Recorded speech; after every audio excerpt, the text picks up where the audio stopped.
Dans une ville de l'extrême occident vivait une jeune fille nommée Fatima. Fille d'un filateur prospère, elle apprit dès l'enfance à filer le lin, à transformer une matière brute en fil solide.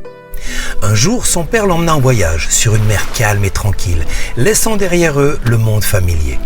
Mais soudain, le ciel changea, un vent violent se leva, une tempête éclata qui fit sombrer le navire. Fatima survécut rejetée sur une rive inconnue. Son père ne revint jamais. En une nuit, elle perdit tout. Recueillie près d'Alexandrie par une famille de tisserands pauvres, elle approfondit son savoir. Elle fila, tissa et transforma le fil en toile résistante. 2 ans plus tard, elle fut enlevée et vendue à Istanbul. Achetée par un homme qui fabriquait des mâts de bateau, elle apprit le bois, la structure, comment bâtir des pièces capables de résister au vent et aux tempêtes. Son travail était si remarquable qu'il l'affranchit et lui confia la livraison d'une cargaison de mâts par la mer. Mais lors de ce voyage, un typhon se leva, le navire fit naufrage. Seule sur une plage lointaine, Fatima pleura. Pourquoi tout s'effondre quand tout semble enfin bien aller ?